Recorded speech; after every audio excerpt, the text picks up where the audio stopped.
A'udzubillahi minasyaitonirrajim. Bismillahirrahmanirrahim. Alhamdulillahi rabbil alamin. Wassalatu wassalamu ala asyrafil anbiya'i wal mursalin wa ala alihi wa sahbihi ajma'in. Assalamualaikum warahmatullahi ta'ala wabarakatuh. First and foremost, let me introduce myself and my team. My name is Nurul Huda Osman from College University Islam Pahang Sultan Ahmad Shah, QUIPSAS, and my team, Siti Fatimah binti Sudarmin, also from QUIPSAS, Dr. Norailis Abdul Wahab from University Sains Islam Malaysia, and Mr. Shariza Abdul Rahim from University Malaysia Kelantan. Today, I'm here to present our research on contributing factors of online purchase intention among online consumers during movement control order. As we know, the COVID-19 virus was confirmed to have reached Malaysia in January 2020 when it was detected on travelers from China arriving via Singapore on 25th January. Reported cases remain relatively low and were largely confined to imported cases until localized clusters began to emerge in March. Therefore, a movement control order intended to mitigate the spread of COVID-19 through social distancing and was announced to last between 18 and 31st March. The situation is now changing rapidly. The number of people considered safe together in one place has decreased from thousands to 2 digits. Restaurants, malls, cinemas and gyms in the main location are limited in operating hours. Thus, the study aims to determine the contributing factors of online purchase intention among online consumers during movement control order. In this study, theory of planned behavior is used as a theoretical framework with the aims of extending prior research examining the online purchasing behavior in Malaysia. The theory of planned behavior postulates three conceptually independent determinants of intention. The first is the attitude toward the behavior and refers to the degree to which a person has a favorable or unfavorable evaluation or appraisal of the behavior in question. The second predictor is a social factor termed subjective norm. It refers to the perceived social pressure to perform or not to perform the behavior.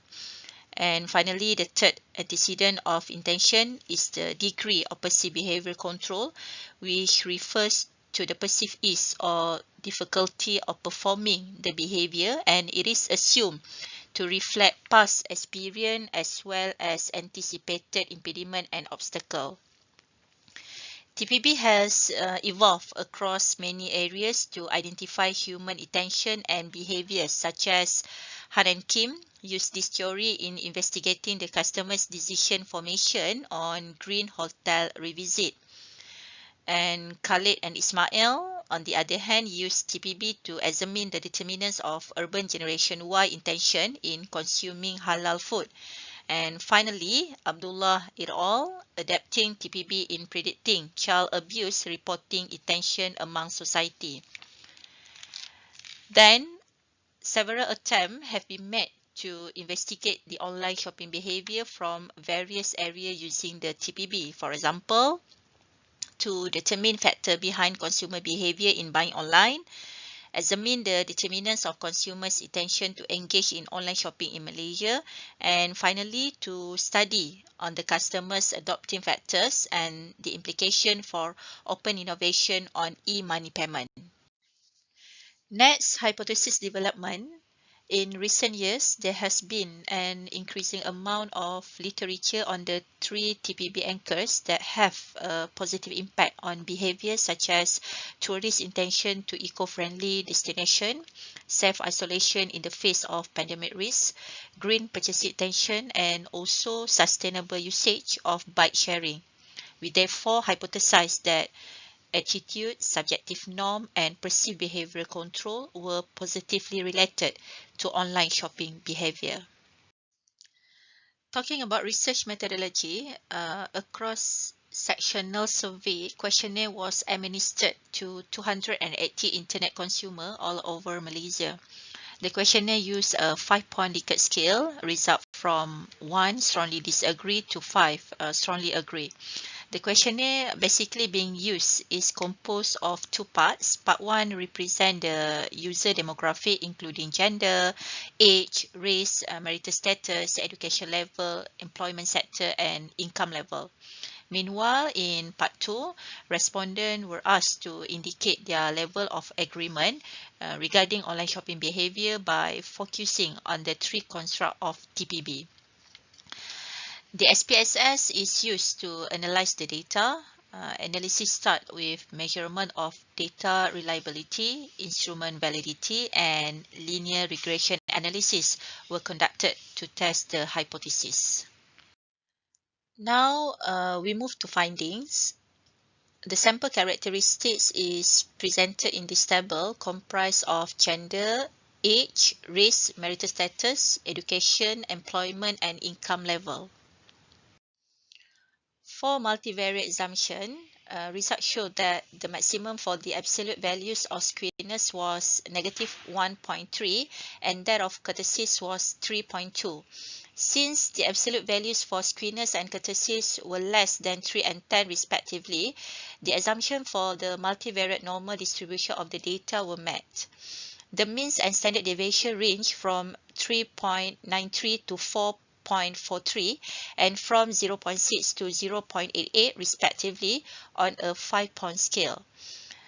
It shows that all of the correlation coefficients for the three measurement constructs were statistically significant as presented in this table.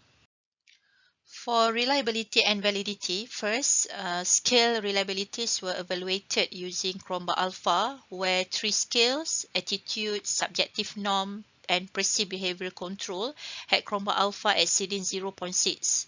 Meanwhile, the KMO of 0.859 exceeds the recommended value of 0.5 and the Bartlett test of separicity was found to be statistically significant with p-value less than 0.001.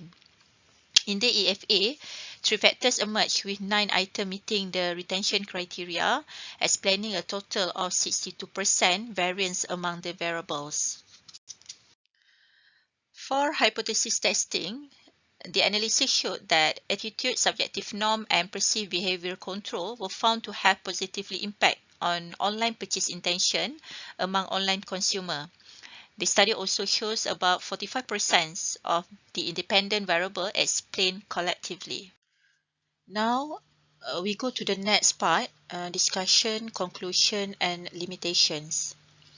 The study broadens the findings of previous literatures by examining the effect of attitude, subjective norm, and also perceived behavioral control on online purchase intention among online consumers in Malaysia within the MCO period.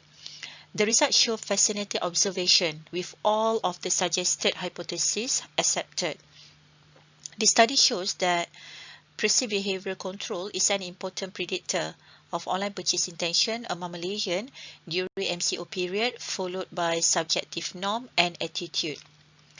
This finding implies that during this period, internet users will be more likely to continue to shop online rather than offline because of their belief that their behavior is under his or her control.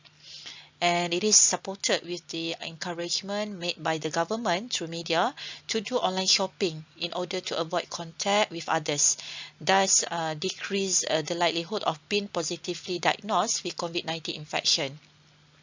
Hence, government should take into account the need to enhance the telecommunication networks and internet access to ensure that no one is left behind, especially from the B40 and M40 income groups.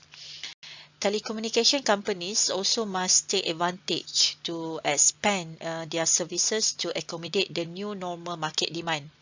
Retailers, on the other hand, can gradually shift their business operation to a digital platform instead of relying on traditional methods. The tremendous growth in online sales stimulate an increase in the number of delivery services, which also provide a broader possibility of expansion for courier industry. Limitation to the study need to be acknowledged is on the sampling process. The use of convenient sampling due to the lack of a sampling frame may restrict the generalizability of the findings. The findings of the study may only be generalized to internet consumers in urban area, and this create a gap in understanding actual behavior and intention of online shopping. Future studies should encompass a broader geographical area and lifestyle among Malaysian online shoppers. According to the current data collected during the MCO, further studies should be carried out on the factors contributing to the online shopping intention among consumers during the post-COVID-19 pandemic. And it will also be useful to assess the factors that mediate the effect on intention on actual behavior. Well, I have covered the points that I needed to present today, and that brings me to the end of my presentation. Thank you for your attention. Assalamualaikum warahmatullahi taala wabarakatuh.